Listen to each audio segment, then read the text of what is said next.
Audio Jungle. Audio Jungle. Hai, salam jumpa, salam Kak Yatno Bintang. Ketemu lagi dengan Kak Yatno. Sehat-sehat Kak Yatno? Sehat, bugar. Oke, sudah disandingi kopi. Kita akan ngomongkan lagi tidak jauh-jauh dari kepramukaan. Nah, teman-teman, kakak-kakak semua, kepramukaan ini tidak habis untuk dibicarakan, tetapi juga masalahnya agak sedikit ya. Masalahnya sangat banyak. Terutama ini tentang ya core-nya pramuka sebenarnya problemnya di bagaimana membina peserta didik kan itu ya. Nah, situasi sekarang ini banyak hal yang mempengaruhi pembinaan pramuka, khususnya ya karena pramuka sekarang sudah mayoritas di gudep-gudep yang ada di sekolah. Nah, ini bagaimana Kak Yatno memberi advice, saran kepada para pembina ini memulai membina ya. Sebenarnya kita paling tepat itu lewat sisi mananya dulu, apakah langsung masuk ke materi yang berbasis SKU itu, atau mungkin ada hal-hal lain yang perlu dilakukan pembina ketika dia memulai proses membina di gugus depan kayaknya. Ya, tutorial ini ya. Oke, tutorial ya. Tutorial membina itu tidak susah, mudah. Tutorial pertama, buatlah program. Buatlah perencanaan. Jadi seorang pembina itu harus punya perencanaan membina. Apakah dia dalam waktu 1 semester, 1 tahun, nah buatlah perencanaan. Nah perencanaan yang bagus itu berbasis tujuan. Jadi tujuan apa yang mau dicapai selama 1 semester ini. Lalu ngambil tujuannya di mana? Tujuan itu terletak di SKU. Syarat kecakapan umum. Nah, syarat kecakapan umum itu penuh dengan tujuan. Nah, dari tujuan ini, kalau mau menyederhanakan menjadi tujuan khusus, keluarkan tujuan itu ke butir nilai yang diperoleh. Contoh, SKU nomor 1 itu ketakwaan. Takwa pada Tuhan Yang Maha Esa. SKU nomor 2 itu disiplin, berani, dan setia karena keaktifan. SKU nomor 3 dan seterusnya itu berbasis apa? Jadi karakternya ini pembina tidak boleh melenceng. Karena kan banyak pembina yang karakternya justru tidak ada di Dasa Dharma. Seharusnya karakter itu ya yang di Dasa Dharma untuk membina itu. Ya tidak karakter kepraktisan, karakter kegigihan. Ya, diambil aja dari Dasa Dharma. Contoh karakter kerelaan, dari rela menolong dan tabah, karakter menolong, karakter ketabahan, karakter patriot, karakter kesopanan, karakter satria. Itu saja yang dipakai. Kalau sudah SKU itu dipecah, mana yang harus lebih dahulu, mana yang nomor 2, mana yang nomor 3, nomor 4. Tidak harus pasal 11 itu diurutan ke 11, tidak harus. Bisa jadi 11 itu menjadi menu pertama, umpamanya begitu. Kalau sudah, baru tuliskan materinya apa, cakupan materinya di situ untuk mendukung SKU itu. Baru metodenya apa, siswanya harus seperti apa, alatnya apa, kalau bisa nanti diisi acara penggantinya apa kalau memang itu harus diganti.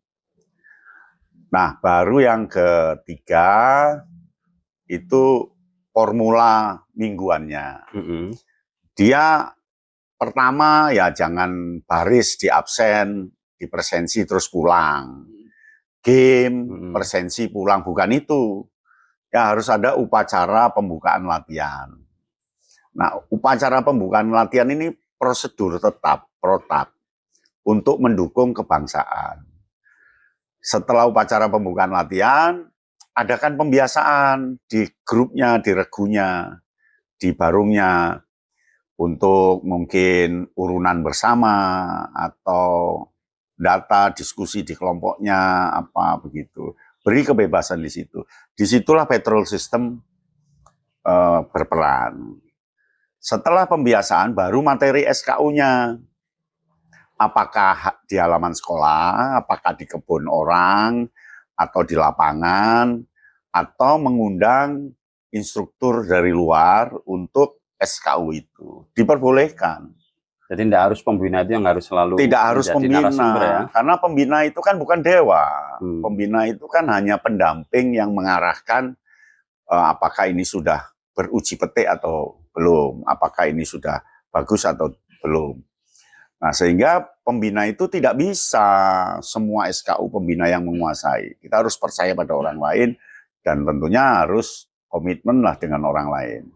Nah, setelah ngisi SKU, baru diuji petik, dievaluasi. Kalau memang sudah ada yang mampu ya tanda tangani SKU-nya. Kalau belum ya nggak masalah besok. Gitu. Baru upacara penutupan latihan. Upacara penutupan latihan itu isinya refleksi apa yang pernah dia lakukan dan minggu depan akan apa. Sehingga anak pulang itu sudah siap minggu depan itu apa. Sudah siap hasil refleksi. Jadi di upacara pembukaan latihan kibarkan bendera merah putih. Oh kak, itu kan tidak boleh. Bendera merah putih itu kan harus pukul 6 pagi sampai 6 sore, sampai 5 sore. Ya. Oh, itu kan di kantor-kantor. Ini kan bendera merah putih untuk pendidikan. Jadi boleh ya? Boleh, sangat boleh. Sangat boleh. Nah setelah itu ketika 2 jam sudah selesai, penurunan. Nggak apa-apa untuk latihan, terus digitukan. Nah setelah itu dievaluasi. Kemudian sebagai catatan tutorial ini, bahwa SKU itu haknya semua anak. Jadi tidak ada satu anak pun yang tidak selesai SKU-nya. Harus selesai. Mungkin lambat atau cepatnya saja yang berbeda lambat, cepatnya, mampu, tidaknya. Kalau ada anak bisa lari 100 tanda tangan, ya tanda tangan nih. Tapi ada anak yang lari 100-nya 1 jam karena memang kakinya sakit, ya tanda tangan nih. Yang penting sudah berproses. Yang penting sudah berproses. Jadi SKU itu sama dengan raport kalau di sekolah. Apakah di sekolah itu semua anak ada yang tidak dapat raport? Kan semua dapat. Nah, berarti di pramuka semua dapat raport. Itulah mekanisme di gugus depan. Nah, ini mungkin ada jadi masalah bagi pembina dalam menerapkan. Ini kan kepramukaan punya metode khusus, namanya metode kepramukaan. Tetapi kalau kita lihat awam saja, maksudnya kita lihat sekilas, sepertinya kok tidak banyak pembina itu yang bisa menerapkan metode kepramukaan itu secara utuh. Bisa diterangkan oleh Kak Yanto cara praktisnya menerapkan 9 metode kepramukaan itu Kak Yanto bagi pembina. Intinya metode pramukaan itu tidak split. Tidak terpotong-potong ya, Pak? Terpisah. Tidak diskrit.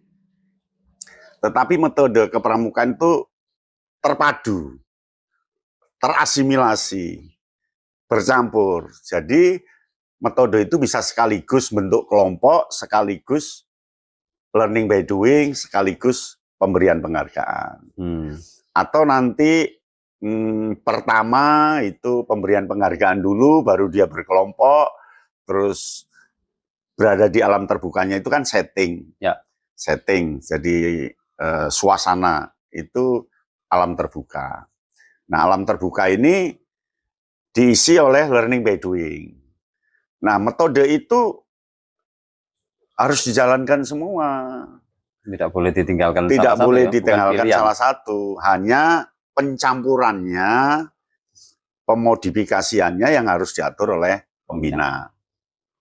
Itu metode kepramukaan. Berarti dalam satu aktivitas tertentu sebenarnya pembina itu sudah bisa menerapkan 2 atau 3 unsur metode di situ ya? Kalau bisa 9-nya. 9 langsung? Iya, 9 langsung. Nah, misalkan kita ambil contoh ketika praktek upacara pembukaan latihan. Nah, berarti kan di situ sudah muncul alam terbuka. Ketika latihan upacara bukanya dilakukan di lapangan ya. Kemudian ada learning by doing-nya karena praktek langsung ya berbaris. Ada berkelompoknya. Memimpin ada berkelompoknya. Karena barisan sudah dibentuk tiap regu. Kemudian kemudian ada satuan terpisahnya. Jadi upacara pembukaan laki-laki dengan perempuan sedapat-dapatnya dipisah. Ada pembina putri dan pembina laki-laki. kemudian ada keterlibatan pembina di dalamnya. Ya, ada keterlibatan pembina di dalamnya. Kemudian ada kode kehormatannya di situ. Ya, Trisatya dan Dasar Dharmanya ada di situ. Jadi dalam satu lingkup aktivitas itu sebenarnya ke-9 metode ini terapkan di situ ya? Terapkan di situ, termasuk sistem Among. Sistem Amongnya masuk di situ, keteladanan, kebersamaan, lalu pemberian pembebasan untuk bergerak. Kan ing ngarsa sung tulodo, ing madya mangun karso, tutwuri anda yani. Itu diterapkan. Nah, ini satu unsur baru dalam metode kepramukaan yang dulu pernah ada, kemudian tidak dimasukkan, sekarang dimasukkan lagi, kiasan dasar. Bagaimana ini kayak menerapkan kiasan dasar dalam proses membina? Kiasan dasar itu kan kalau dalam dunia pendidikan itu sangat pokok. Karena kan orang kadang-kadang mau belajar ketika tidak secara langsung. Sehingga membuat keasikan bagi dia. Maka pembina harus membuat skenario latihan. Pakai kiasan dasar. Kita sekarang berada di sebuah tempat yang sedang kena gempa. Nah, itu kiasan dasar. Lalu penamaan-penamaan kita kan sudah kiasan dasar. Nah, simbolik itu belajar yang paling bagus. Salah satu belajar yang paling bagus itu lewat simbolik. Simbolik itu kan lebih tinggi menjadi metakognitif. Metakognitif itu kan mengambil satu kata kunci dari satu situasi, dari satu simbol. Contohnya pertemanan, nanti simbolnya apa. Jadi memudahkan sesuatu. Metakognitif itu sangat dipakai pendidikan dunia saat ini. Bagaimana seseorang melihat kasuistis itu langsung menyebut, oh itu tentang kejujuran, oh itu tentang kemiskinan, oh itu tentang ini. Anak harus dibiasakan mengenal simbol. Nah, simbol-simbol itu adalah titik kunci memahami sesuatu. Contoh, simbol siang itu pasti panas, terang, lalu orang bisa bergerak ke sana kemari. Simbol, pokok semua simbol itu modal dasar dari sebuah pendidikan. Kalau dalam pendidikan itu simbolik framework itu, kiasan dasar itu dalam dunia ilmunya namanya metakognitif. Setelah metakognitif itu ada unsur metafora, analogi, ibarat, bagaikan, seolah-olah, dan terwakili. Nah, itu ada di simbol semua. Jadi ibaratnya begini ya, ketika mau melatihkan pertolongan pertama untuk mengobati luka ringan, berarti pembina perlu merekayasa dalam tanda petik suatu keadaan yang mengendaki peserta didiknya melakukan itu, gitu ya. Karena kalau enggak, peserta didik ini merasa itu latihan, sehingga tidak serius. Tetapi kalau diskenariokan, dia simulasi atau bahasa metodenya imersi, menirukan secara langsung di tempat yang langsung, atau kalau kita biasa mengenalnya dengan simulasi. Nah, simulasi yang penuh, yang dibuat-buat tapi terlihat tidak dibuat-buat, itu paling bagus dalam belajar. Jadi misalnya pembina kemudian mengajak peserta didiknya keluar area sekolah, tiba-tiba di sana sudah ada teman pembina lagi yang dalam tanda petik pura-pura habis terjatuh aku ditolong diangkat, lalu peserta didiknya suruh buat tanduk kayak gitu ya misalnya. Itu salah satu bentuk penerapan kiasan dasar semacam itu. Contoh ya, ada beberapa penulis buku kepramukaan siapa namanya itu, Khairuddin atau siapa itu bagus. Jadi tiba-tiba satu kelompok anak dalam regunya itu, dia buka pintu kelasnya ada tulisan. Besok temui saya di hutan pinus. Loh, ini betul kan enggak ini ya? Iya. Ini pasti betul, masa pembina kita berbohong ini. Tapi pembina kita di mana nyarinya kok sekarang nggak ada ini. Besoknya mereka berkumpul nemui. Ketika nemui di pinus itu ada tulisan lagi. 5 langkah ke ke kanan, buka batu tumbuk 3. Dia buka, seret. Ada surat lagi. Ada surat lagi. Kamu harus mandi dulu di sungai ini sebelum menuju ke titik ini. Mandi semua.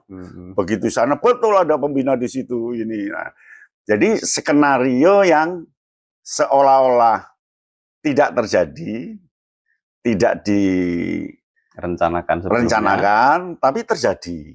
Begitu. Nah, itu kiasan dasar yang paling bagus. Nah, pembina jarang seperti ini karena dia tidak mau lelah, tidak ngerti, tidak tahu, dan tidak pernah mencoba. Nah, ini alasan mungkin klasik ini ya. Sekarang itu kan terjadi perbandingan yang tidak seimbang antara jumlah peserta didik dan pembinanya. Ada satu gugus depan itu peserta didiknya 100, tapi pembinanya hanya 2. Kira-kira memungkinkan nggak melaksanakan metode kepramukaan itu dengan lengkap? Gitu? Sangat mungkin. Peserta banyak, pembinanya sedikit itu sangat mungkin. Mengapa? Karena patrol system. Jadi bentuklah kelompok-kelompok, ketua kelompoknya yang akan mengatur situasi itu, dan dia jalan di ketua kelompok itu. Dan kan ada anak yang juga di seniornya, itu dimintai bantuan untuk sangat mungkin. Ini bergantung kepemimpinan pembina. Bergantung kepemimpinan pembina. Jadi sebenarnya bukan alasan yang berat juga ya bahwa perbandingan jumlah peserta didik dan pembina ini. Saya sering melakukan simbolik framework. Ya, mama ada Pandega WA, Kak, nanti malam kami akan ke rumah kakak untuk ini. Jawaban saya hanya 2 huruf, ya. Gitu. Dia kan mikir, ya ini maksudnya apa? Mikir dia dengan temannya. Ini ya, diizinkan apa tidak? Diizinkan gitu apa enggak? Ini akhirnya datang betul. Datang betul. Nah, kita buat simbolik framework yang lain. Nih, ternyata asik teman-teman pembina kalau kita menerapkan betul-betul prosedur dan proses dalam membina itu. Prosedurnya ya berarti kita harus mengawali dengan upacara pembukaan latihan. Di samping itu sebagai penguatan kebangsaan juga alat pertama untuk membangun kepemimpinan melalui upacara pembukaan latihan itu. Kemudian melakukan pembiasaan supaya ada kesempatan bagi pemimpin regu untuk proses kepemimpinan di lingkup kecil. Gitu ya. Nah pembina kita kan lemah memainkan simbol-simbol ini. Padahal di pramuka kan simbol itu sudah ada di tanda jejak. Ada di sandi.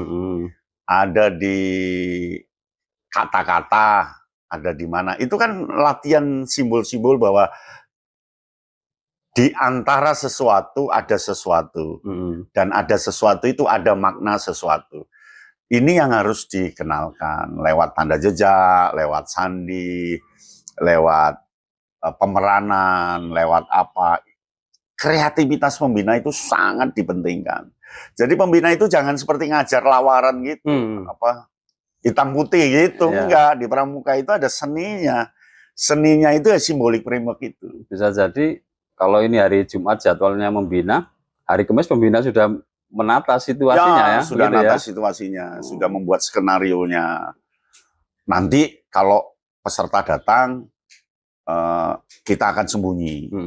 Jadi seolah-olah peserta nggak ada pembinanya.